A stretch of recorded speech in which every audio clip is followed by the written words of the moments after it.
ಇವತ್ತು ನಾವು ಒಬ್ಬ ವಿಶೇಷ ವ್ಯಕ್ತಿ, ಮಹಾನ್ ವ್ಯಕ್ತಿಯಾಗಿ ಬದಲಾವಣೆಯಾದ ಜೀವನ ಚರಿತೆಯನ್ನು ತಿಳಿದುಕೊಳ್ಳೋಣ. ಮುಧೋಳ ತಾಲೂಕಿನ ಸೋರಭಾವಿ ಬಳಿಯ ಮುಗುಳಖೋಡ ಎಂಬ ಊರು. ಕುರುಬ ಜನಾಂಗದ ಯಲ್ಲಮ್ಮ ಮತ್ತು ಬಸಪ್ಪನ ಮಗನಾಗಿ 1898ರಲ್ಲಿ ಒಂದು ಮಗು ಹುಟ್ಟುತ್ತೆ. ಅವನೇ ಮುಂದೆ ಬೆಳೆಯುತ್ತಾ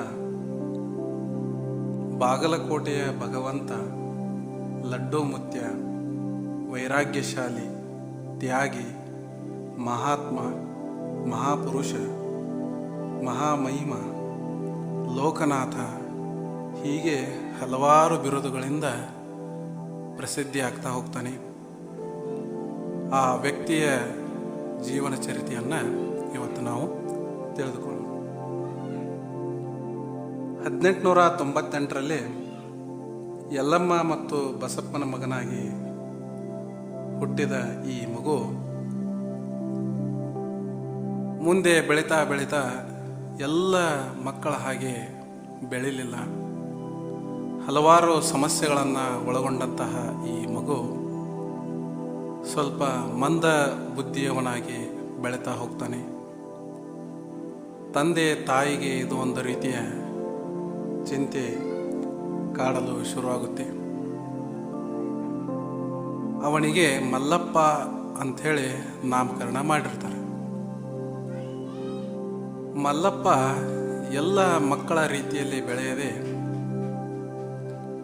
ಮಂದ ಬುದ್ಧಿಯವನಾಗಿ ಒಂದೇ ಕಡೆ ಕುಳಿತುಕೊಳ್ಳುವುದು, ತಾಯಿ ಎದೆ ಹಾಲು ಕುಡಿಸಲು ಕರ್ಕೊಂಡಾಗ ಮಾತ್ರ ಕುಡಿಯೋದು, ಇಲ್ಲ ಅಂದರೆ ಇಲ್ಲ, ಈ ರೀತಿ ಮಾಡ್ತಾ ಇರ್ತಾನೆ. ಬೀದಿಯ ಮಕ್ಕಳು ಆಟ ಆಡ್ತಿರುವಾಗ ಅವರ ಜೊತೆ ಆಟಕ್ಕೆ ಹೋಗೋದಿಲ್ಲ, ಯಾರ ಜೊತೆ ಮಾತಾಡ್ತಿರೋದಿಲ್ಲ. ಇದನ್ನೆಲ್ಲ ನೋಡಿ ತಂದೆ ತಾಯಿಗೆ ಏನು ಅನಿಸುತ್ತೆ, ಏನು ನನ್ನ ಮಗ ಈ ರೀತಿ ಬೆಳೆದ್ಬಿಟ್ನಲ್ಲ, ಇನ್ನು ವಿದ್ಯಾಭ್ಯಾಸ ಇವೊಂದು ಯಾವ ರೀತಿ ಅಂಥೇಳಿ ತಂದೆ ತಾಯಿಗೆ ಚಿಂತೆ ಆಗ್ತಾ ಇರುತ್ತೆ. ಹೀಗಿರುವಾಗ ಮಗು 8ರಿಂದ 10 ವರ್ಷ ಇರುವಾಗ ತಾಯಿ ಯಲ್ಲಮ್ಮ ತೀರಿಕೊಳ್ತಾಳೆ. ತಾಯಿಯ ನಿಧನದಿಂದ ಬಸಪ್ಪನಿಗೆ 2 ರೀತಿಯ ಚಿಂತೆ. ಒಂದು, ಮಗುವನ್ನು ಯಾವ ರೀತಿ ಬೆಳೆಸಬೇಕು, ಮಂದ ಬುದ್ಧಿಯ ಮಗು, ಅದರ ಜೊತೆ ಹೆಂಡತಿಯನ್ನು ಕಳೆದುಕೊಂಡಿರುವಂತಹ ದುಃಖ ಇನ್ನೊಂದು ಕಡೆ. ಅವನೇನು ಮಾಡ್ತಾನೆ, ಇನ್ನೊಂದು ಮದುವೆ ಆಗಲು ಯತ್ನಿಸುತ್ತಿರುವಾಗ ಈ ಮಗುವನ್ನು ಮೊದಲನೇ ಹೆಂಡತಿಯ ತವರು ಮನೆಯಲ್ಲಿ ಬಿಡ್ತಾನೆ. ಆ ಊರು ಯಾವುದಂದರೆ ತೆಗ್ಗಿ.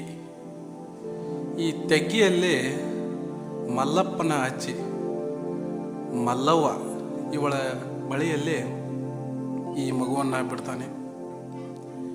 ಯಾಕಂದರೆ 2ನೇ ಹೆಂಡತಿಯಾಗಿ ಬಂದವಳು ಮಲ್ಲಪ್ಪನಿಗೆ ತಾಯಿ ಆಗಲಿಲ್ಲ. ಅದರ ಸಲುವಾಗಿ ಬಸಪ್ಪ ಇದ್ದವ ಏನು ಮಾಡ್ತಾನೆ, ಮಗುವನ್ನು ಅಜ್ಜಿ ಮನೆಯಲ್ಲಿ ಬೆಳೆಸಲಿಕ್ಕೆ ಬಿಡ್ತಾನೆ. ಮಲ್ಲಮ್ಮನ ಆಸರೆಯಲ್ಲಿ ಬೆಳೆಯತೊಡಗಿದ ಈ ಮಲ್ಲಪ್ಪ ದನ ಮೇಯಿಸುವುದು, ಅದರ ಜೊತೆ ಊಟಕ್ಕೆ ಏನು ಕಟ್ಟಿಕೊಡ್ತಾರೋ ಅದನ್ನೆಲ್ಲ ಏನಪ್ಪ ಅಂತಂದರೆ ಅಲ್ಲಿರುವಂತಹ ದನಕರುಗಳಿಗೆ, ಪ್ರಾಣಿ ಪಕ್ಷಿಗಳಿಗೆ ಈ ರೀತಿ ಹೊಲದಾಗೆಲ್ಲ ಚೆಲ್ತಾ ಹೋಗ್ತಿರ್ತಾನೆ. ಅವನ ಜೊತೆ ಹಲವಾರು ಸ್ನೇಹಿತರು ದನ ಮೇಯಿಸ್ಲಿಕ್ಕೆ ಬಂದಿರ್ತಾರೆ. ಅವರೆಲ್ಲ ಏನು ವಿಚಾರ ಮಾಡ್ತಾರೆ, ಏನು ಈ ಮಲ್ಲಪ್ಪ ನಮ್ಮ ಜೊತೆ ಬೆರೆಯೋದಿಲ್ಲ, ತಂದಂಥ ಬುತ್ತಿನೂ ಎಲ್ಲ ಹೊಲದೊಳಗೆ ಪ್ರಾಣಿ ಪಕ್ಷಿಗಳಿಗೆ, ದನಕರುಗಳಿಗೆ ಹಾಕ್ತಾನಲ್ಲ, ಇವನು ಏನು ತಿಂತಾನ ಅಂಥೇಳಿ ಅದನ್ನು ನೋಡಬೇಕು ಅಂಥೇಳಿ ಅವ್ರೇನು ಮಾಡಿದ್ರು, ಒಂದು ಕಡೆ ಗಿಡದ ಮರೆಯಲ್ಲಿ ನಿಂತು ನೋಡ್ತಿದ್ರು. ಮಲ್ಲಪ್ಪ ತಂದಿದ್ದ ಊಟ ಎಲ್ಲ ಪ್ರಾಣಿ ಪಕ್ಷಿಗಳಿಗೆ ನೀಡಿ ಆ ಗಿಡದ ತಳಗೇನು ತಪ್ಪಲದ ಎಲೆಗಳು ಬಿದ್ದಿರ್ತಾವೆ ನೋಡು, ಅವನ್ನೆಲ್ಲ ಏನು ಮಾಡ್ತಿದ್ದ ಅಂದ್ರೆ ಕರಕರತೆಯಿಂದ ನುಂಗುತ್ತಿದ್ದ. ಯಾವುದು ಕೈ ಎಲೆ ಸಿಕ್ಕರು ಅದನ್ನು ತಿಂತಿದ್ದ, ಬೇವಿನ ಎಲೆ ಆಗಿರ್ಬೋದು, ಅದು ಮಾವಿನ ಎಲೆ ಆಗಿರ್ಬೋದು, ಯಾವುದು ಬೇರೆ ಗಿಡದ ಎಲೆ ಇರ್ಬೋದು, ಹುಣಸೆ ಎಲೆ ಇರ್ಬೋದು, ಯಾವುದು ಬೇಕಾದ ಎಲೆ ಯಾವುದು ಸಿಗ್ತೈತಿಲ್ಲ ಅದನ್ನ ತೊಗೊಂಡು ತಿಂದ್ಬಿಡ. ಈ ವಿಷಯ ಎಲ್ಲ ಅವನ ಸ್ನೇಹಿತರು ಬಂದು ಏನು ಮಾಡಿದ್ರು, ಅವ್ರ ಅಜ್ಜಿಗೆ ಹೇಳಿದರು, ಅಜ್ಜಿ ನಿನ್ನ ಮೊಮ್ಮಗ ಏನಪ್ಪ ಅಂತಂದ್ರೆ ಮಲ್ಲಪ್ಪ ನೀ ಕೊಟ್ಟು ಊಟ ಎಲ್ಲ ದನಗಳಿಗೆ ಮತ್ತು ಕಾಗಿ ಹದ್ದ ಹಿಂಗೆಲ್ಲ ಹಾಕಿಬಿಡ್ತಾನೆ ಪಕ್ಷಿಗೆ, ಮತ್ತು ತಪ್ಲಾ ತಿಂತಾನೆ ನೋಡು ಅಜ್ಜಿ ಅಂದಾಗ ಅಜ್ಜಿ ಬಂದು ಏನು ಮಾಡಿದ್ರು, ಮಲ್ಲಪ್ಪನ ಬಡದ್ನು. ಯಾಕೋ ಹಿಂಗ್ಯಾಕೆ ಮಾಡ್ತೀವೋ ಮಲ್ಲಪ್ಪ, ಮತ್ತು ಊಟ ಕಟ್ಟು ಕೊಟ್ರೆ ತಿನ್ನಂಗಿಲ್ಲ ಅಂತಂದಾಗ ಏನೂ ಮಾತಾಡ್ತಿಲ್ಲ. ಇದು ಮಲ್ಲಪ್ಪ ಭಾಳ ಮುಗ್ಧ ಮನಸ್ಸಿನವ, ಯಾರು ಬಡಿದ್ರು ಬಡಿಸೋಳವ, ಯಾರಿಗೂ ಒಬ್ಬರಿಗೂ ಏನಪ್ಪ ಅಂದ್ರೆ ಕಾಟ ಕೊಡವಲ್ಲ. ಯಾಕಂದ್ರೆ ಅವ್ನು ಹುಟ್ಟತನ ಏನಪ್ಪ ಅಂತಂದ್ರೆ ಮಂದ ಬುದ್ಧಿ ಆಗಿದೆ. ಹೀಗಿರುವಾಗ ಬೆಳೀತಾ ಬೆಳೀತಾ ಇದೇ ಮಂದ ಬುದ್ಧಿ ಬೆಳೀತಾ ಹೋಯಿತು. ಈ ಮಲ್ಲಪ್ಪನ ಸೋದರ ಮಾವ ಹನುಮಂತ ಇವ ಪೈಲ್ವಾನ್ ಇದ್ದ. ಅದಕ್ಕೆ ಏನು ಮಾಡ್ತಿದ್ದಪ್ಪ ಅಂತಂದ್ರೆ ಮಲ್ಲಪ್ಪ ಇವಂಗೊಂದು ಸ್ವಲ್ಪ ಹೆದರ್ತಿದ್ದ. ಯಾರಿಗೂ ಹೆದರ್ತಿಲ್ಲ ಇದ್ದ, ಆದ್ರೆ ಸೋದರ ಮಾವನಿಗೆ ಮಾತ್ರ ಹೆದರ್ತಿದ್ದ. ಸೋದರ ಮಾವ ಊಟಕ್ಕೆ ಕೊಟ್ಟಂದ್ರೆ ಮಾಡಂದ್ರೆ ಮಾಡ್ತಿದ್ದ, ಇಲ್ಲಾಂದ್ರೆ ಏನೂ ಬೇಡತಿಲ್ಲ ಇದ್ದ, ಸುಮ್ಮ ಕೂತ್ ಬಿಡ್ತಿದ್ದ. ಹೀಗಿರುವಾಗ ಬೆಳೆದು ದೊಡ್ಡವನಾದ ಬಳಕ ಅಜ್ಜಿಗೆ ಮತ್ತು ಸೋದರ ಮಾವಗ ಚಿಂತೆ ಆಯಿತು. ಮಲ್ಲಪ್ಪ ಬೆಳೆದ ದೊಡ್ಡವ ಅದ, ಇನ್ನು ಮಲ್ಲಪ್ಪಗೆ ಒಂದು ಮದುವೆ ಮಾಡ್ರ ಏನೋ ಒಂದು ಬುದ್ಧಿ ಸುಧಾರಣೆ ಆಗಿತ್ತು ಅಂಥೇಳಿ ವಿಚಾರ ಮಾಡಿರು. ಮೊದಲ ಮಂದ ಬುದ್ಧಿ ಇದ್ದವ ಯಾರು ಹೆಣ್ಣು ಕೊಡ್ಲಾಕ ಮುಂದೆ ಬರಲಿಲ್ಲ. ಅಲ್ಲೇ ತೆಗ್ಗಿ ಗ್ರಾಮದ ಏನಪ್ಪ ಅಂತಂದ್ರೆ ಬೋತ್ಯಾಳಪ್ಪ ಕೆರಕಲಮಟ್ಟಿ ಅನ್ನುವಂಥ ವ್ಯಕ್ತಿ ಇದೆ. ಈ ಬೋತ್ಯಾಳಪ್ಪನ ಮಗಳನ್ನು ಇವನಿಗೆ ಮದುವೆ ಮಾಡಿಸ್ಬೇಕು ಅಂಥೇಳಿ ವಿಚಾರ ಮಾಡಿದ್ರು. ಅವಳೇನೋ ಚಿಕ್ಕ ಹುಡುಗಿ, ತಿಪ್ಪವ್ವ ಆಕಿನ ಹೆಸರು. ಅವಳ ಹೆಸರು ಏನಪ್ಪ ಅಂತಂದ್ರೆ ತಿಪ್ಪವ್ವ. ಇನ್ನೂ ಚಿಕ್ಕ ಹುಡುಗಿ ಆಗಿದ್ದಳು. ಅವಳಿಗೆ ಸಮಾಜದ ಅರಿವೇನೇ ಇಲ್ಲ. ಅಂತಹ ಸಮಾಜದ ಅರಿವಿಲ್ಲದ ಬಾಲಕಿಗೆ ಮಂದ ಬುದ್ಧಿಯ ಈ ಮಲ್ಲಪ್ಪನ ಜೊತೆ ವಿವಾಹ ಆಯಿತು. ವಿವಾಹ ಆದ್ರೆ ಮಲ್ಲಪ್ಪಗ ನನ್ನ ವಿವಾಹ ಆಗೈತಿ ಅನ್ನೋದು ಅವಂಗ ಅರಿವಿಲ್ಲ. ಅವ ಮತ್ತೆ ತನ್ನ ದಿನನಿತ್ಯದ ಕಾರ್ಯ ದನ ಮೇಯಿಸ್ಲಕ್ಕ ಹೋಗವ. ಒಂದು ದಿವಸ ಹೀಗಿರುವಾಗ ಒಂದು ವಿಚಿತ್ರ ಘಟನೆ ನಡೀತು. ಮೈ ಮ್ಯಾಗ ಮದುವೆ ಆದದ್ದು ಹೊಸ ಅರಿಬಿದ್ದು ಅವನ ಹಾಕೊಂಡ ದನ ಮೇಯಿಸ್ಲಕ್ಕ ಹೋದ. ದನ ಮೇಯಿಸ್ಲಾಕ ಹೋದವನ ಏನು ಅವಂಗ ತಿಳಿತೋ ಏನೋ, ಮೈ ಮ್ಯಾಗಿನ ಅರಿಬಿ ಎಲ್ಲ ಹರ್ಕೊಳಕ್ ಚಾಲು ಮಾಡಿಬಿಟ್ಟ. ಹೊಸ ಹಂಗಿತ್ತು ಅದನ್ನೂ ಎಲ್ಲ ಟರ ಟರ ಹರಿದು ಬಿಟ್ಟ. ಕಚ್ಚೆ ಪಂಚೆ ಇತ್ತು ಅದನ್ನು ಹರಿದು ಬಿಟ್ಟ. ಎಲ್ಲ ಹರದ ಏನಪ್ಪ ಅಂತಂದ್ರೆ ಅದನ್ನು ಸುಳ್ಳಿ ಮಾಡಿ ತಲೆಗೆ ಮೈಗೆ ಎಲ್ಲ ಕಡೆ ಏನಪ್ಪ ಅಂತಂದ್ರೆ ಅದನ್ನು ಸುತ್ತಕೊಂಡ. ಅವಾಗ ಜನ ಎಲ್ಲ ನಗಲಾಕತ್ರು, ಏನು ಮಲ್ಲಪ್ಪ ಹಿಂಗ್ಯಾಕೆ ಮಾಡ್ಲಾಕತ್ತಾನ, ಮೊದಲ ಮಂದ ಬುದ್ಧಿ ಬರ್ಬರ್ತ ಮದುವೆ ಆದ ಒಳಗೆ ಮತ್ತಟ್ಟ ತೆಲಿನ ಕೆಟ್ಟಿತ್ತು ಮಲ್ಲಪ್ಪಂದ, ಮೈ ಮೇಗಿನ ಅಂಗಿನ ಹರ್ಕೊಳಕತ್ತಾನು ಅಂಥೇಳಿ ಊರಾಗೆಲ್ಲ ಸುದ್ದಿ ಆಯ್ತು. ಸುದ್ದಿ ಆದ ಬಳಕ ಮಾವ ಹನುಮಂತ ಬಂದ ಬಡಿಗೆ ತಗೊಂಡು ಬಂದ. ಅಲ್ಲಿ ಅದು ಮಲ್ಲಪ್ಪನ ಹೆಂಗಾರೆ ಮಾಡಿ ಬಡದ ಅವಂಗ ಅರಿಬಿ ಹಾಕ್ಸ್ಲೇಬೇಕಂತ ಹೇಳಿ ಹೊಡಿ ಹೊಲದಾಗ ಏನಪ್ಪ ಅಂತಂದ್ರೆ ಮಲ್ಲಪ್ಪನ ಹೊಡೆದ್ರು. ಮಲ್ಲಪ್ಪ ಇದ್ದವ ಏನು ಕುಯ್ ಕಾಣಲಿಲ್ಲ. ನೀವು ಯಾಕೆ ನನ್ನ ಹೊಡಿತೀರಿ ಅಂತ ಕೇಳಲಿಲ್ಲ. ಹೊಡ್ಸ್ಕೊಂಡ ಮನೆಗೆ ಬಂದ. ಅವೆಲ್ಲ ಹರಿದ ಅರಿಬಿ ಎಲ್ಲ ಏನು ತೆಲಿಗೆ ಸೊಂಟಕ್ಕೆ ಕಟ್ಕೊಂಡಿದ್ದ ಅವನು ತೆಗೆದು ಮತ್ತೊಂದು ಹೊಸ ಅರಿಬಿ ಕೊಟ್ಲ ಅವ್ರ ಅಜ್ಜಿ ಹಾಕೊಂಡ ಅದೊಂದು ದಿವಸ ಸುದ್ದಿದ್ದ. ಮತ್ತೆ ಮರುದಿವ್ಸ ದನ ಕಾಯ್ಲಾಕ ಹೋದಾಗ ಆ ಎಲ್ಲ ಮೈ ಮೇಗಿನ ಅರಿಬಿ ಎಲ್ಲ ಮತ್ತೆ ಹರ್ಕೊಂಡ ಅವನು ಏನು ಮಾಡಿದ, ಸೊಳ್ಳಿ ಸುತ್ತಿ ಹುರಿ ಹೊಡೆದ ಅದನ್ನು ತಲೆಗೆ ಮತ್ತು ಸೊಂಟಕ್ಕೆ ಕಟ್ಕೊಂಡ. ಯಾವಾಗಿಂದ ಏನಪ್ಪಾ ಅಂತಂದ್ರೆ ಈ ಚಟ ಅವನಲ್ಲಿ ಬೆಳೀತು, ಅರಿಬಿಯನ್ನೆಲ್ಲ ಹುರಿ ಹೊಡಿಲಕತ್ತ. ಆ ಅರಿಬಿ ಹುರಿ ಹೊಡೆದಕ್ಕೆ ಏನಪ್ಪಾ ಅಂದ್ರೆ ನಮ್ಮ ಕಡೆ ಲಡ್ ಅಂತ ಕರೀತಾರೆ. ನೀವು ದರಿದೇವರ ಜಾತ್ರೆ ಒಳಗೆ ಲಡ್ ಕಡಿದು ಅಂತ ನೋಡಿರ್ತೀರಿ ನೀವು. ಈ ಲಡ್ ಅತ ಏನು ಕರೀತಾರಲ್ಲ, ಈ ರೀತಿಯ ಲಡ್ಡದ ಗತಿ ಏನಪ್ಪಾ ಅಂತಂದ್ರೆ ತಲೆಗೆ ಸೊಂಟಕ್ಕೆ ಸುತ್ತಗೊಲಕತ್ಲ. ಅವಾಗಿ ನಡೆದ ಜನ ಅವಂಗ ಲಡ್ಡು ಮುತ್ಯ ಅಂಥೇಳಿ ಕರಿಲಾಕ ಚಾಲು ಮಾಡ್ರು. ಭಾಳ ಜನಕ್ಕೆ ಲಡ್ಡು ಮುತ್ಯ ಅಂದ್ರೆ ಉಂಡಿ ಅಂತ ತಿಳ್ಕೊಂಡಾರ. ಉಂಡಿ ಕೊಡು ಮುತ್ಯ ಅಂತ ತಿಳ್ಕೊಂಡಾರ. ಅದು ತಪ್ಪು. ಲಡ್ಡು ಮುತ್ಯ ಅಂದ್ರೆ ಮೈ ಮೇಗಿನ ಅರಿವಿಯನ್ನು ಹರ್ಕೊಂಡ ದಿಗಂಬರನಾಗಿ ಅವ ತಲೆಗೆ ಮತ್ತು ಸೊಂಟಕ್ಕೆ ಸುತ್ತಗೋತಿದ್ದ. ಇದನ್ನೆಲ್ಲ ನೋಡಿದ ಜನ ಎಲ್ಲ ಇವಂಗ ಭಾಳ ಹುಚ್ಚಿಡಿತು ಅಂಥೇಳಿ ಹಿಂಸೆ ಕೊಡ್ಲಾಕತ್ರು. ಕೆಲವೊಂದಿಷ್ಟು ಬೀದಿ ಹುಡುಗರೆಲ್ಲ ಅವಂಗ ಕಲ್ಲು ಹೋಗಿಲಾಕತ್ರು. ಭಾಳ ಇದು ಹುಚ್ಚಿಡಿತು, ಊರಾಗ ಹುಚ್ಚಾಯ್ತು ಅಂತ ಹೇಳಿದ್ರ. ಇದನ್ನೆಲ್ಲ ನೋಡಿ ಆ ಮಾವ ಹಣಮಂತಕ ಮತ್ತು ಮಲ್ಲವ್ಗ ತ್ರಾಸಲಕೈತಿ. ಸಾಂಸಾರಿಕ ಜೀವನ ಅವಂಗ ಅರಿವೇ ಇಲ್ಲ. ಇದನ್ನೆಲ್ಲ ಏನು ಮಾಡಿದ ಬಿಟ್ಟ, ಇನ್ನು ನಾ ಬೇರೆ ಕಡೆ ಹೋಗಬೇಕು ಅಂಥೇಳಿ ಆ ಮಲ್ಲಪ್ಪಗೆ ತಲೆಯಾಗ ಬಂತು. ತಲೆಯಾಗ ಬಂತ ಕೂಡಲೇ ಅವ ಏನು ಮಾಡಿದಪ್ಪ ಅಂತಂದ್ರೆ ಆ ತೆಗ್ಗಿ ಗ್ರಾಮವನ್ನು ಬಿಟ್ಟು ಜಮಖಂಡಿ ಕಡೆ ಹೋಗ್ಬೇಕು ಅಂಥೇಳಿ ವಿಚಾರ ಬಂತು. ನೋಡ್ರಿ, ಮುಗುಳು ಕೋಟದೊಳಗೊಂದು ಏನಪ್ಪ ಅಂತಂದ್ರೆ ಮನೆ ಇತ್ತು, 4 ಎಕರೆ ಹೊಲ ಇತ್ತು. ಆದ್ರೆ ಅದು ಯಾವುದ್ರ ಮ್ಯಾಗೂ ಏನಪ್ಪ ಅಂತಂದ್ರೆ ಮಲ್ಲಪ್ಪನ ಆಸೆ ಆಗಲಿಲ್ಲ. ಒಂದು ರೀತಿಯ ಸನ್ಯಾಸ ಜೀವನವನ್ನು ಅವ ಪ್ರಾರಂಭ ಮಾಡಿಬಿಟ್ಟ. ತೆಗ್ಗಿಯಿಂದ ಜಮಖಂಡಿ ಕಡೆ ಹೋದ. ಜಮಖಂಡಿಯಿಂದ 1-2 ಮೈಲಿ ದೂರದೊಳಗೆ ಮಹಾಲಿಂಗೇಶ್ವರ ಅಂಥೇಳಿ ಒಂದು ಗುಡಿ ಅದ.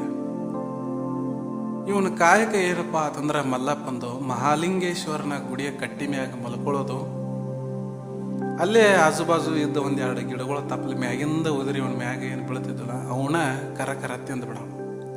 ಯಾರಿಗೇನಪ್ಪ ಅಂತಂದ್ರೆ ಕಾಡಾಮಲ್ಲ, ಏನು ಬೇಡಾಮಲ್ಲ, ಕಟ್ಟಿ ಮ್ಯಾಗ ಮಲ್ಕೊಳ್ಳೋದು, ಜಮಖಂಡಿ ಬಜಾರ್ದಾಗ ಸ್ವಲ್ಪ ಅಡ್ಡಾಡೋದು, ಯಾರು ಸ್ವಲ್ಪ ಏನರ ಭಿಕ್ಷಾ ಕೊಟ್ರೆ ಅದನ್ನು ತಗೊಳ್ಳೋದು, ಯಾರ ಏನಪ್ಪ ಅಂತಂದ್ರೆ ಬೇಯ್ದ್ರೆ ಬೇಯಿಸ್ಕೊಳ್ಳೋದು.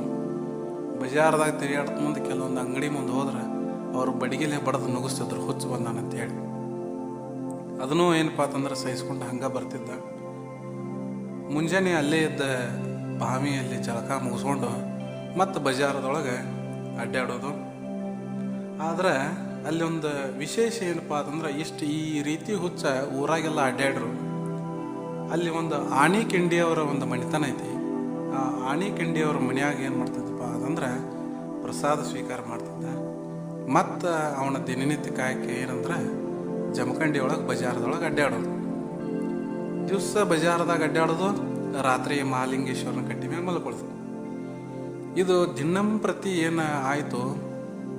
ಅಲ್ಲಿ ಎಷ್ಟು ಮಾರ್ಕೆಟದೊಳಗಿನ ಜನ ಇರ್ತಾರೆ ನೋಡ್ರಿ, ಈ ಮುಗ್ಧತೆಯನ್ನು ತಪ್ಪಾಗಿ ತಿಳ್ಕೊಂಡು ಅಲ್ಲಿ ಜನ ಇವನ ಹುಚ್ಚದನ, ಇವನಿಂದ ನಮಗೆ ತೊಂದರೆ ಆಗತೈತಿ ಅಂಥೇಳಿ ದಿನ ಅವನ ಊರಿಂದ ಹೊರಗೆ ಹಾಕಬೇಕು, ಹೆಂಗಾರ ಮಾಡಿ ಊರಿಂದ ಹೊರಗೆ ಹಾಕಬೇಕು ಅಂಥೇಳಿ ಮಾತಾಡ್ತಿದ್ರು.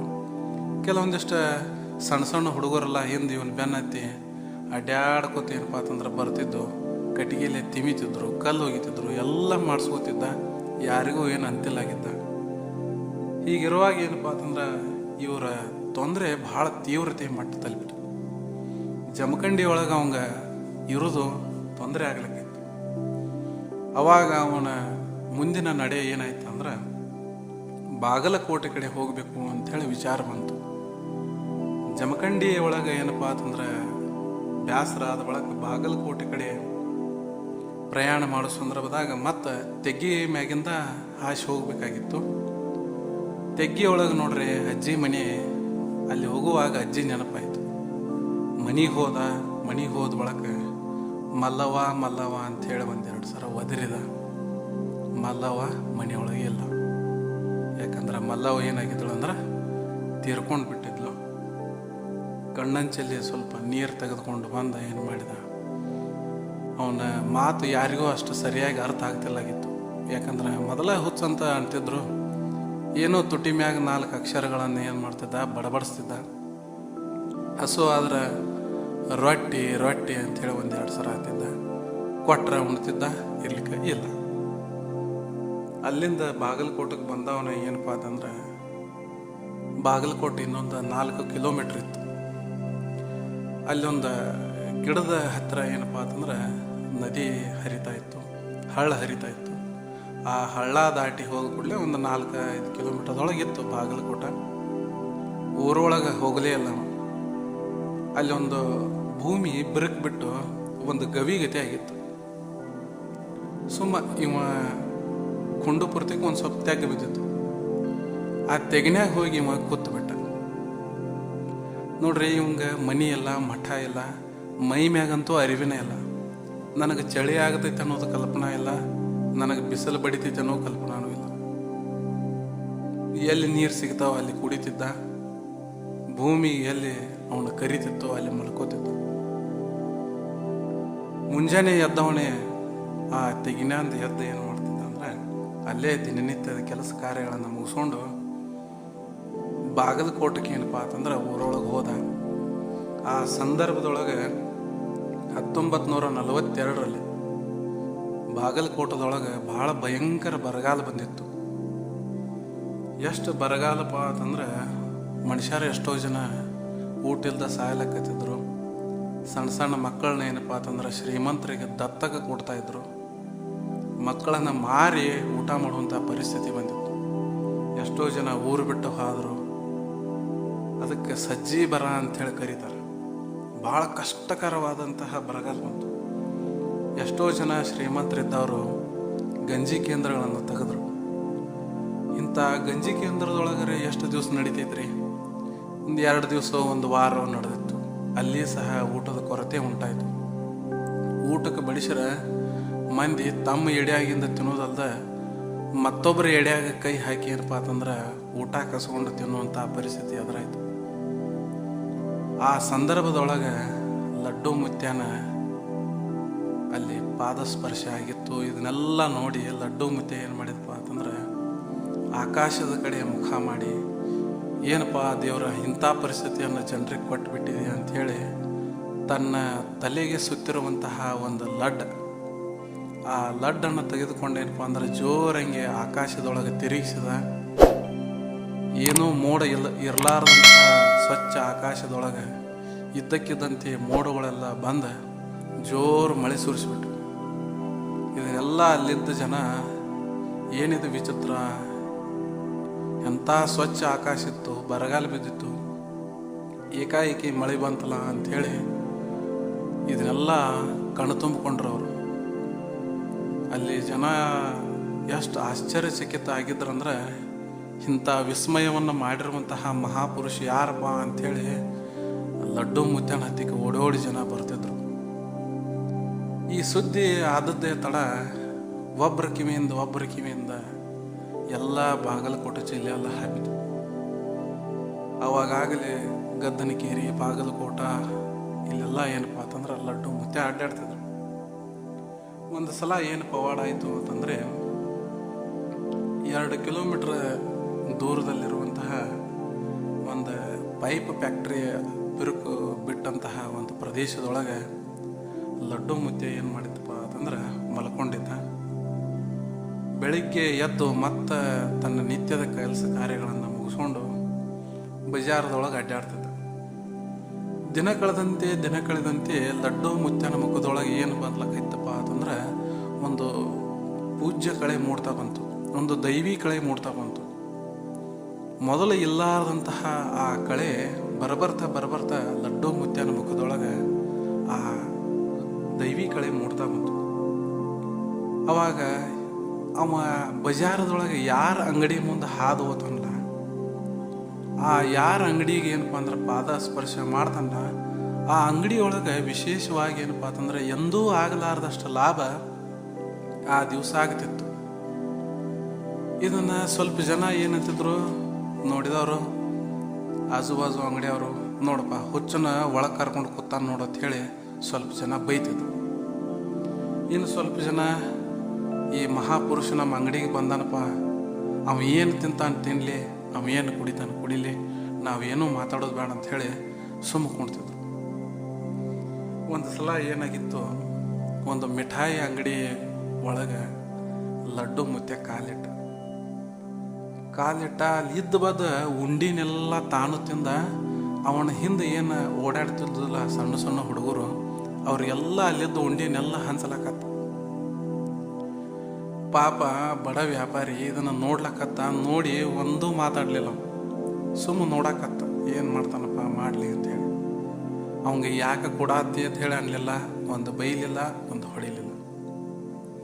ಎಲ್ಲ ಇದ್ದ ಬದ್ದು ಅಂಗಡಿಯಾಗಿನ ಸ್ವೀಟ್ಗಳನ್ನೆಲ್ಲ ಮಂದಿಗೆ ಹಂಚಿಬಿಟ್ಟ. ಇಡೀ ಅಂಗಡಿ ಎಲ್ಲ ಖಾಲಿ ಆಗಿಬಿಡ್ತು. ಖಾಲಿ ಆಯಿತು ಏನಪ್ಪ ಎಲ್ಲ ಮಹಾಪುರುಷ ಅಂಗಡಿಯಾಗಿನ ಸ್ವೀಟ್ ಎಲ್ಲ ಮಂದಿಗೆ ಹಂಚಿಬಿಟ್ಟ ಅಂಥೇಳಿ ಇಷ್ಟ ಅನ್ಕೊಂಡು ಸುಮ್ಮ ಕೂತಿದ್ದ.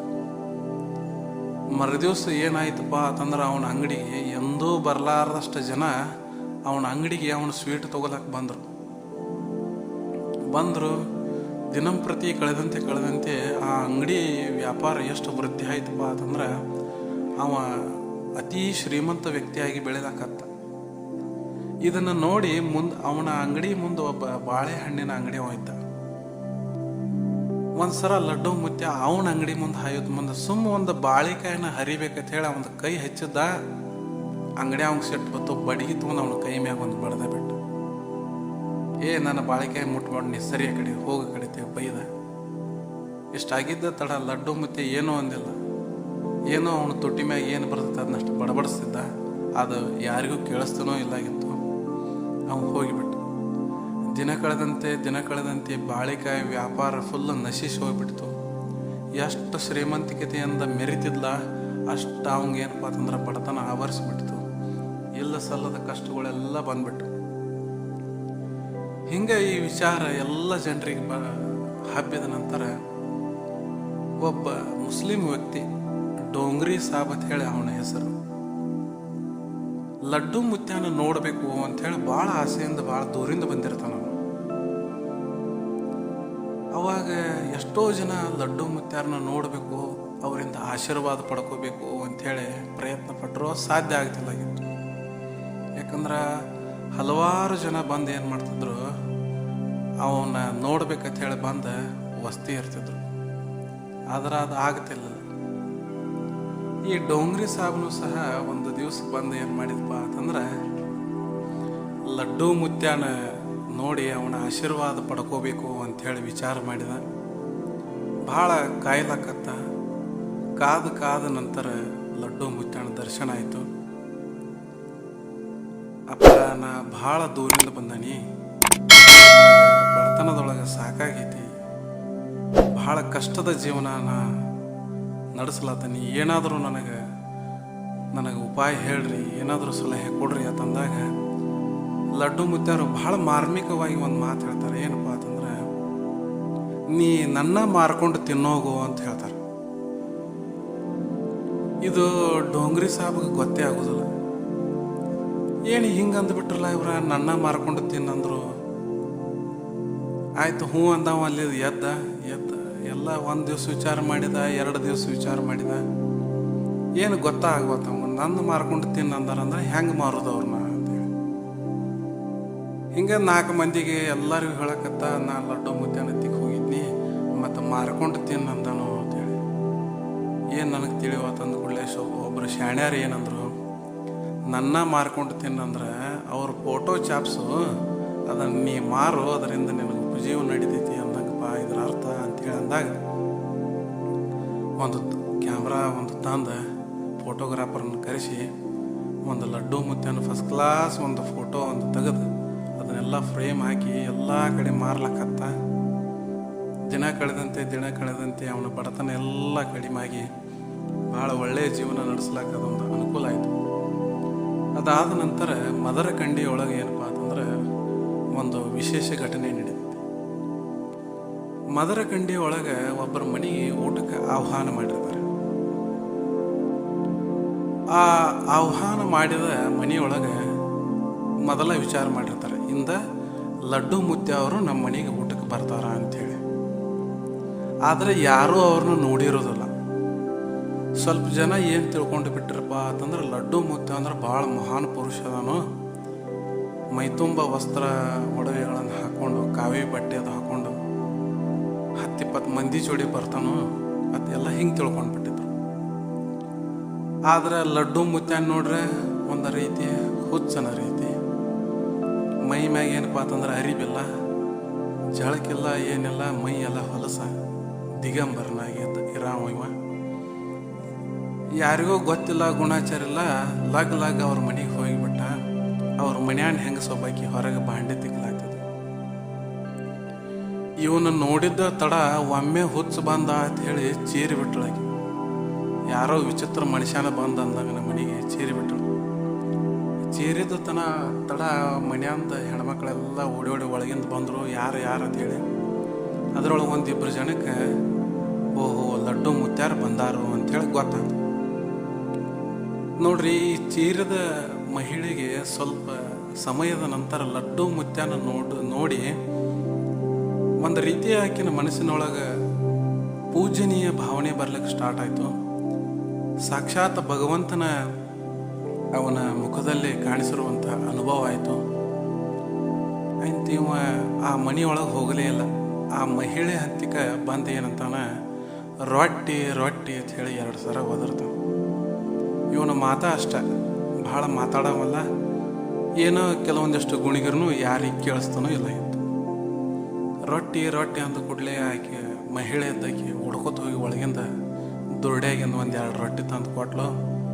ಇವ ಮನ್ಯಾಗ ಕೂತ್ ತಿನ್ನಿಸ್ಬಿಟ್ಟು ಯಾವುದೋ ಗಿಡದ ಬಡ್ಡ್ಯಾಗ ಕೂತ ಒಣ ರೊಟ್ಟಿ ತಿನ್ನಕತ್ತ. ಅದಕ್ಕೇನು ಪಲ್ಯ ಇಲ್ಲ, ಏನು ಒಂದು ತಾಟ್ ತೊಗೊಳಿಲ್ಲ, ಏನೂ ಇಲ್ಲ, ಕೈಯಾಗ ಹಿಡ್ಕೊಂಡು ತಿನ್ನಕತ್ತ. ನೀರು ಅಂದಾವಣ ತಡ ಆಕಿ ಒಳಗೆ ನೀರು ತರ್ಲಾಕ ಹೋಗ್ಬೇಕು ಅನ್ನೋಷ್ಟ್ರಾಗ ಮಗ್ಲಿದ್ದ ಬಾವ್ಯಾಗ ನಾನು ನೀರು ಕುಡಿತಂತೇಳಿ ಬಡ ಬಾವ್ಯಾಗ ಇಳ್ದ. ಭಾಳ ಬತ್ತಿದ ಬಾವಿ, ಸ್ವಲ್ಪ ಮೂಲ್ಯಾಗ ನೀರು ನಿಂತಿತ್ತು. ಅವನ ಬಗಸಿಲೆ ಏನಪ್ಪ ಅಂತಂದ್ರೆ ಒಂದು ಗುಟಕ್ಕೆ ನೀರು ಕುಡ್ದ. ಅವ ಹೆಂಗ ಆ ಬಾವ್ಯಾಗಿನ ಕಟ್ಟಿ ಏರಿ ಮ್ಯಾಗ ಬರ್ತಿದ್ದ. ಆ ಬಾವ್ಯಾಗಿನ ನೀರು ಅವನ ಕಾಲಿನ ಅಡಿಯಲ್ಲಿ, ಅವ ಎಲ್ಲಿ ಹೆಜ್ಜೆ ಇಡ್ತಾನಲ್ಲ ಅವನ ಕಾಲಿನ ಅಡಿಯಲ್ಲಿ ಬಾವಿ ಹಂಗೆ ತುಂಬ್ಕೋತ ಮ್ಯಾಗ ಬರ್ತಿತ್ತು.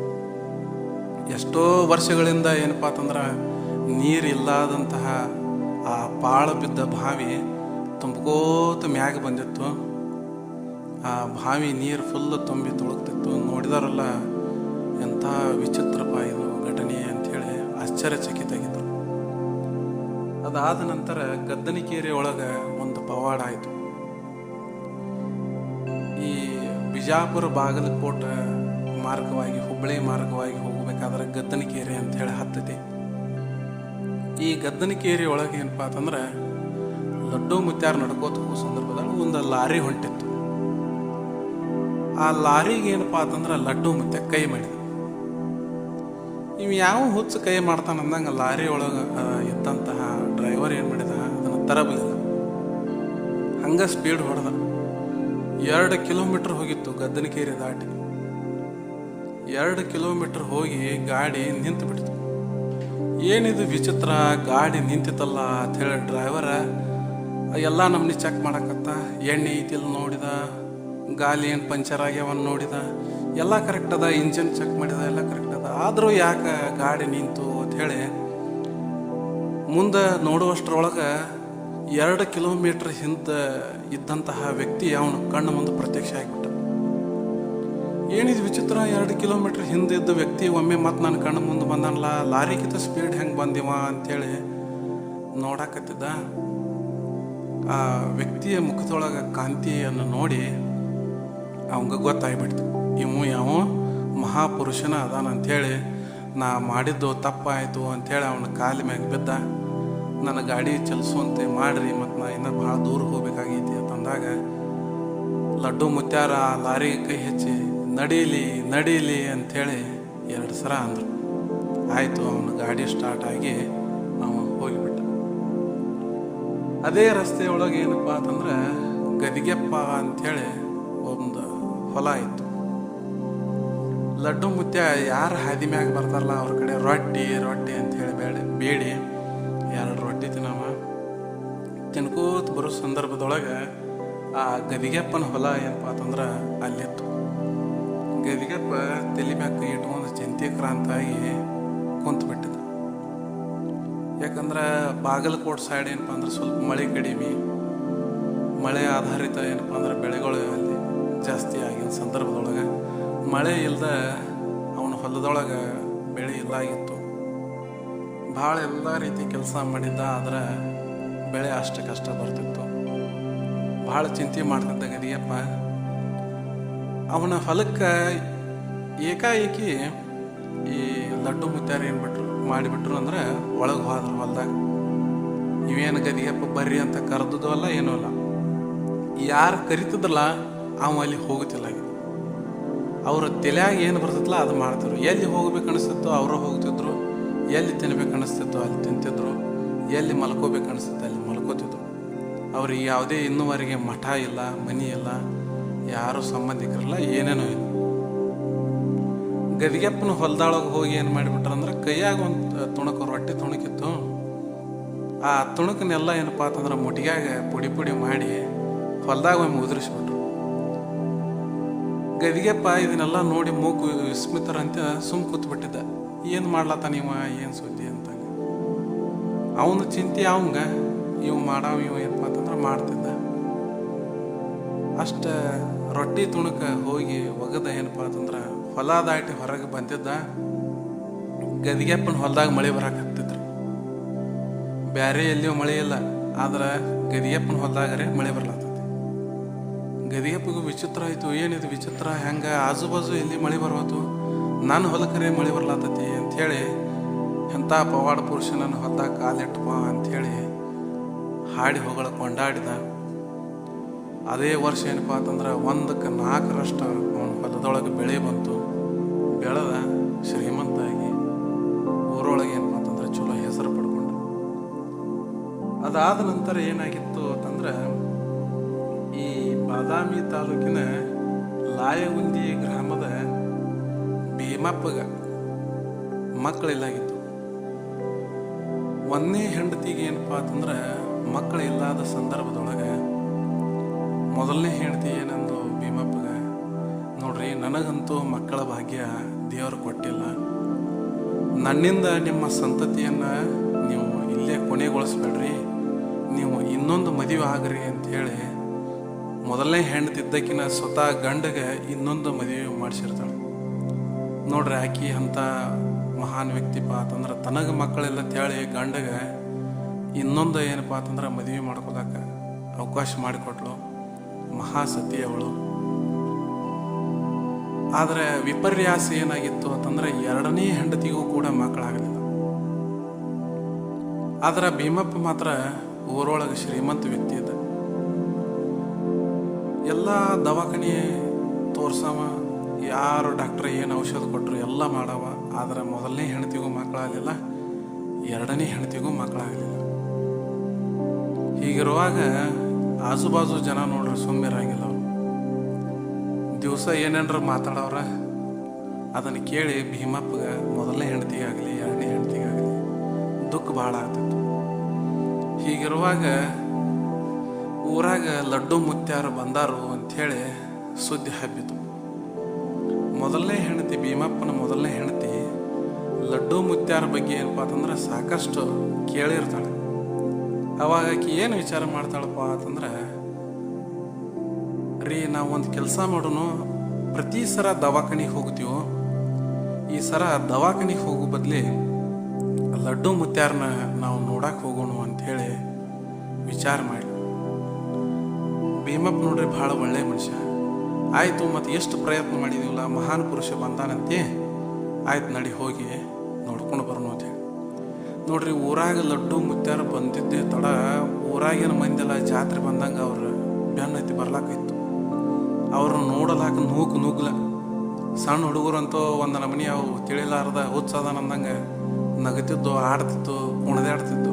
ಇದನ್ನೆಲ್ಲ ನೋಡಿ ಲಡ್ಡು ಮುತ್ಯ ಯಾರಿಗೂ ಏನಂತಿಲ್ಲಾಗಿದ್ದ, ಸುಮ್ಮ ಹಾದಿ ಹಿಡ್ಕೊಂಡು ಹೋಗ್ತಿದ್ದ. ಅವಾಗ ಈ ಭೀಮಪ್ಪ ಮತ್ತು ಮೊದಲನೇ ಹೆಂಡತಿ ಅವ್ರಿಗೆ ಭೇಟಿ ಆಗಕ್ಕೆ ಅನುಕೂಲ ಆಗಲಿಲ್ಲ. ಯಾಕಂದ್ರೆ ಜನ ಎಲ್ಲ ಅವ್ರ ಸುತ್ತ ಹೊರದು ಬಿಟ್ರು. ದೂರ ನಿಂತು ಏನಪ್ಪ ಅಂತಂದ್ರೆ ಭೀಮಪ್ಪನ ಹೆಂಡತಿ ಬೇಡ್ಕೊಂಡ್ಳು, ಏನಪ್ಪ ಮಹಾಪುರುಷ ನಿನ್ನ ನೋಡಕ್ಕೆ ಬಂದೇವು, ಖರೆ ಜನ ನಮಗೆ ಅವಕಾಶ ಮಾಡಿಕೊಡುವರು, ಎಷ್ಟು ಜನರ ಮಧ್ಯೆ ನಾವೆಲ್ಲ ನಿನ್ನ ಹೆಂಗೆ ನೋಡೋದಪ್ಪ ಅಂತಂದಾಗ ಈ ವಿಚಾರ ನೋಡ್ರಿ ಲಡ್ಡು ಮುತ್ಯಾನ ಕಿವಿ ಹೆಂಗೆ ಬಡ್ದಿತ್ತು ಏನೋ. ಯಾರೋ ಕೊಟ್ಟ ಬಾಳಿಕಾಯಿ ಏನಪ್ಪ ಅಂತಂದ್ರೆ ಕೈಯಾಗ ಹಿಡಿದಿದ್ದ, ಬೀಸಿ ಏನಪ್ಪ ಅಂತಂದ್ರೆ ಭೀಮಪ್ಪನ ಹೆಂಡತಿ ಹತ್ತಿಗೆ ಹಾರಿಸಿ ಹೋಗದ. ಅದು ಹೋಗಿ ಭೀಮಪ್ಪನ ಹೆಂಡತಿಯ ಗುಡಿಯದೊಳಗೆ ಬಿತ್ತರಿ. ಆಯ್ತಾಕಿಗೆ ಇನ್ನು ಸ್ವರ್ಗಕ್ಕೆ ಮೊರೆಗೇಣ ಅಂದಂಗೆ ಇನ್ನು ನಮಗೆ ಆಶೀರ್ವಾದ ಆಯಿತು ಅಂಥೇಳಿ ತಿಳ್ಕೊಂಡ, ಮಹಾಪ್ರಸಾದ ಆಯಿತು ಅಂಥೇಳಿ ಗಂಡ ಹೇಳಿದರು. ಗಂಡ ಹೆಂಡತಿ ಇಬ್ಬರು ಸಂತೋಷದಿಂದ ಇನ್ನೇನು ನಾವು ದವಾಖಾನಿಗೆ ತೋರಿಸೋದು ಬೇಡ್ರಿ, ಇನ್ನು ಲಡ್ಡು ಮುತ್ಯಾರ ಆಶೀರ್ವಾದ ಆಗೈತೆ, ಸಾಕ್ಷಾತ್ ಭಗವಂತನ ಆಶೀರ್ವಾದ ಆಗೈತೆ ನಮ್ಗೆ, ನಾವೇನು ಚಿಂತೆ ಮಾಡೋದು ಬೇಡ, ಹೋಗೋಣ ಅಂಥೇಳಿ ಮನೆಗೆ ಹೋದರು. ವರ್ಷ ತುಂಬೋದ್ರೊಳಗ ಅವ್ರ ಮನ್ಯಾಗ ತೊಟ್ಲು ತೂಗ್ಲಕ್ಕೆ ಚಾಲು ಆಯಿತು. ಹೀಗೆ ಹಲವಾರು ಮಹಾನ್ ಕಾರ್ಯಗಳನ್ನು ಮಾಡಿರುವಂತಹ ಮಹಾನ್ ವ್ಯಕ್ತಿ 1987ರಲ್ಲಿ ಈ ಅವನ ಸೋದರ ಅಳಿಯ ಗದಿಗೆಪ್ಪ ಹಾಸಿಗೆ ಹಿಡಿದು ಬಿಟ್ಟಿದ್ದ. 1987 ಇಸ್ವಿ ಹಾಸಿಗೆ ಹಿಡಿದಿದ್ದ 15 ದಿವಸ ಆಯಿತು ಊಟ ಮಾಡಲ್ಲ. ಇಂದು ಸಾಯ್ತಾನೋ ನಾಳೆ ಸಾಯ್ತಾನೋ ಅನ್ನುವಂತಹ ಪರಿಸ್ಥಿತಿ ಬಂದುಬಿಟ್ಟಿತ್ತು. 2 ದಿವಸದ ಹಿಂದೆ ಅವನ ಮಗನ ಮದುವೆನೂ ಆಗಿತ್ತು. ಆ ಮಗನ ಮದುವೆಯ ಶುಭ ಕಾರ್ಯದ ಹಂದರವನ್ನೂ ಸಹ ಇನ್ನು ಅವ್ರಿಗೆ ಇಳಿಸಲಾಗಿದೆ. ಗದಿಗೆಪ್ಪನ ಹೆಂಡತಿಗೆ ಚಿಂತೆ, ಏನು ಮಗನಿಂದ ಹಂದರ ಇಳಿಸಿಲ್ಲ, ಅಕಸ್ಮಾತ್ ನನ್ನ ಅರಿಶಿಣ ಕುಂಕುಮದ ಸೌಭಾಗ್ಯತನ ಎಲ್ಲರೇ ಈ ಮಂಟಪದೊಳಗೆ ಅಂತ್ಯ ಆಗದೈತೋ ಅಂಥೇಳಿ ಆ ಚಿಂತೆಯಾಗಿ ತಲೆಯಾಗಿದ್ರು. ಬಂದ ಮಂದಿ ಮಕ್ಕಳ ಜೋಡ ನಕ್ಕೋತ ಕಲ್ಕೋತು. ಮಗನ ಮದುವೆ ಸಂತೋಷ ಒಂದು ಕಡೆ, ಗಂಡನ ಜೀವ ಹೋಗಲತ್ತೈತಿ ಅದೊಂದು ಕಡೆ. ಇಂಥ ಸಂದಿಗ್ಧ ಪರಿಸ್ಥಿತಿ ಒಳಗೆ ಏನು ಮಾಡೋದು ಅಂಥೇಳಿ ಮನದೊಳಗೆ ಕೊರಗುತ್ತಿದ್ದಳು. ಏನು ವಿಪರ್ಯಾಸ ನೋಡ್ರಿ, ಲಡ್ಡು ಮುತ್ಯ ಸೋದರಳಿಯ ಗದಿಯಪ್ಪನ ನೋಡ್ಬೇಕಂಥೇಳಿ ಆಸೆಯಾಗಿ ಬಡ ಬಡ ಬಂದವನ ಆ ಗದಿಯಪ್ಪನ ತೊಡಿ ಮ್ಯಾಗ ಹಿಂಗೆ ಒಂದು ಚಪ್ಪರಿಸಿದ. ಏನಪ್ಪ ಹಳೆ ಆ ಗದಿಯಪ್ಪ ಏನು ಮಾಡತ್ತಿ, ಆರಾಮದಿ ಇಲ್ಲೋ ಅಂತ ಹೇಳಿ 15 ದಿವಸ ಹಿಡ್ದ. ಏನಪ್ಪ ಅಂತಂದ್ರೆ ಹಾಸಿಗೆ ಹಿಡ್ದದ ಗದಿಯಪ್ಪ, ಊಟ ಇಲ್ಲ, ಕೈಕಾಲು ಬಿದ್ದು ಹೋಗಿದ್ದು, ಮಾತು ನಿಂತಿತ್ತು, ಉಸಲ ಮ್ಯಾಗಿಂದ ಮ್ಯಾಗ ತಳಗಿಂದ ತೆಳಗಿತ್ತು. ಅಂಥವನು ಹೋಗಿ ಲಡ್ಡು ಮುತ್ಯ ಕೇಳ್ತಿದ್ದ, ನೀ ಆರಾಮದಿಯೋ ಇಲ್ಲೋ ಅಂಥೇಳಿ. ಅಂದ್ರೆ ಮೊದಲ ಗೊತ್ತು ನೋಡ್ರಿ ಇವಂಗೆ, ಮಹಾಪುರುಷ ಅವ ಈಗ ಸಾಯೋದಿಲ್ಲ ಅಂಥೇಳಿ ಇವಂಗೆ ಗೊತ್ತಿತ್ತು. ಅವನ ತೊಡಿ ಮ್ಯಾಗ 1-2 ಸರ ಚಪ್ಪರಿಸಿದವನ ಗದಿಗೆಪ್ಪ ಹೇಳು ಮನ್ಯಾಗ ಏನಪ್ಪ ಅಂದ್ರೆ ಶುಭ ಕಾರ್ಯ ಇಟ್ಕೊಂಡು ನೀ ಇನ್ನೂ ಮಲ್ಕೊಂಡಿಲ್ಲ ಅಂತಂದಾಗ ಗದಿಗೆಪ್ಪನ ಮುಖದೊಳಗೆ ಕಾಂತಿ ಹೆಚ್ಚಾಗಿ ಟನ್ ಅಂತ ಹೇಳಿ ಎದ್ದು ಕೂತ್ಬಿಟ್ಟ. ಎದ್ದು ಕೂತವಣೆ ತಡ ಅವನ ಹೆಂಡತಿಯ ಮುಖದೊಳಗೆ ಎಷ್ಟು ಆನಂದದ ಬಾಷ್ಪ ತುಂಬಿ ತುಳುಕ್ಲಕ್ಕಿತ್ತು. ಇನ್ನೇನು ನಮ್ಮ ಅರಿಶಿಣ ಭಾಗ್ಯ ಕುಂಕುಮ ಸೌಭಾಗ್ಯತನ ಹೋಗ್ತಿತ್ತು ಅನ್ನೋಷ್ಟರೊಳಗೆ ಇಂತಹ ಚೇತರಿಕೆ ಗಂಡನೊಳಗೆ ಬಂತಲ್ಲ ಅಂಥೇಳಿ ಅವಳಿಗೆ ಸಂತೋಷ ತಡಿಲಿಕ್ಕಾಗಲಿಲ್ಲ. ಗಂಡ ಹೆಂಡತಿ ಇಬ್ಬರು ಲಡ್ಡು ಮುತ್ಯನ ಕಾಲ ಮ್ಯಾಗ ಬಿದ್ದು ಆಶೀರ್ವಾದ ಪಡ್ಕೊಂಡ್ರು. ಇದಾದ ನಂತರ ಸುಮಾರು 1989ರಲ್ಲಿ ಅಷ್ಟೊತ್ತಿಗಾಗಲೇ ಲಡ್ಡು ಮುತ್ಯಾರ ದೇಹ ನಿತ್ರಾಣದ ಸ್ಥಿತಿ ತಲುಪಿತ್ತು. ಸುಮಾರು 92 ವರ್ಷಗಳ ಕಾಲ ಯಾವ ಜನರಿಗೂ ಒಂದು ತೊಂದರೆಯನ್ನು ಕೊಡದೆ ಪ್ರಾಣಿ ಪಕ್ಷಿಗಳಿಗೆ ತಾನು ತಿನ್ನುವಂತಹ ಆಹಾರದಲ್ಲಿ ಕೆಲವೊಂದಿಷ್ಟು ಅವಂಗ ಪ್ರಾಣಿ ಪಕ್ಷಿಗಳಿಗೆ ಕೊಟ್ಟು ತಾನೂ ತಿಂದು, ಎಲ್ಲಿ ನೆಲ ಸಿಗತೈತೆ ಅಲ್ಲಿ ಮಲ್ಕೊಂಡು, ಎಲ್ಲಿ ನೀರು ಸಿಗತೈತೆ ಅಲ್ಲಿ ಕೊಡೋದು, ಗಿಡದ ತಪ್ಪಲ ತಡಿಗಳನ್ನೆಲ್ಲ ತಿಂದು ಏನೋ ಹಾಸಿಗೆ ಹೊದಿಕೆಗಳನ್ನು ಇಲ್ಲದೆ 92 ವರ್ಷಗಳ ಕಾಲ ಏನಪ್ಪ ಅಂತಂದ್ರೆ ಯಾವುದೇ ರೋಗವನ್ನು ಅನುಭವಿಸದೆ ಸಮೃದ್ಧವಾದ ಏನಪ್ಪ ಅಂತಂದ್ರೆ 92 ವರ್ಷಗಳನ್ನು ಲಡ್ಡು ಮುತ್ಯಾರ ಕಳೀತಾರೆ. ದೇಹ ನಿತ್ರಾಣ ಸ್ಥಿತಿ ತಲುಪಿತ್ತು. ಈ ನಿತ್ರಾಣ ಸ್ಥಿತಿಯಿಂದ ಒಂದು ದಿವಸ ಅವರ ಪ್ರಾಣ ಪಕ್ಷಿ ಪರಮಾತ್ಮನ ಪಾದದಲ್ಲಿ ಲೀನ ಆಯಿತು. ಬಾಗಲಕೋಟೆಯ ಜಿಲ್ಲೆಯ ಭಗವಂತ ಅಂಥೇಳಿ ಇನ್ನೂ ಆದರೂ ಗದ್ದನಕೇರಿ ಕ್ರಾಸದಿಂದ ಸುಮಾರು 1 ಕಿಲೋಮೀಟರ್ ಅಂತರದೊಳಗೆ ಲಡ್ಡು ಮುತ್ಯಾರ ಸಮಾಧಿ ಸ್ಥಳ ಇದೆ. ಹಲವಾರು ಪವಾಡಗಳು ಇನ್ನಾದರೂ ಜರುಗ್ತಾ ಇವೆ. ಅವರ ಹೆಸರನ್ನು ಇಟ್ಟಂತಹ ಅಂಗಡಿಗಳು ಎಷ್ಟು ಚೆನ್ನಾಗಿ ಏನಪ್ಪ ಅಂತಂದ್ರೆ ಇನ್ನೂ ಆದರೂ ಅವು ದುಡಿತಾ ಇವೆ, ಕೆಲಸ ಮಾಡ್ತಾಯಿವೆ, ಗಳಿಸ್ತಾ ಇವೆ. ಹೀಗೆ ಹಲವಾರು ಮಹಾನ್ ಪುರುಷರು ನಮ್ಮ ಭೂಮಿ ಮ್ಯಾಗ ನಮ್ಮ ಆಸುಪಾಸಿನಲ್ಲೇ ಆಗಿ ಹೋಗಿದ್ದಾರೆ. ಆದರೆ ಕೆಲವೊಂದು ವಿಷಯಗಳು ನಮಗೆ ಗೊತ್ತಿರೋದಿಲ್ಲ. ಇನ್ನೂ ಹಲವಾರು ವಿಷಯಗಳ ಜೊತೆ ನಾನು ಮತ್ತೊಂದು ವಿಡಿಯೋದಲ್ಲಿ ನಿಮಗೆ ಸಿಗ್ತೀನಿ. ಅಲ್ಲಿವರೆಗೂ ನಮ್ಮ ಚಾನಲ್ ಸಬ್ಸ್ಕ್ರೈಬ್ ಮಾಡಿ, ಬೆಲ್ ಗುರುತಿನ ಬಟನ್ ಒತ್ತಿರಿ. ಅದರಿಂದ ನಿಮಗೆ ನಮ್ಮ ಮುಂದಿನ ವಿಡಿಯೋಗಳ ಬಗ್ಗೆ ಮಾಹಿತಿ ಸಿಗುತ್ತದೆ. ನಮ್ಮ ಈ ವಿಡಿಯೋ ನಿಮಗೆ ಮೆಚ್ಚುಗೆಯಾಗಿದ್ದರೆ ಲೈಕ್, ಶೇರ್, ಕಾಮೆಂಟ್ಸ್ ಮಾಡಲು ಮರೆಯದಿರಿ.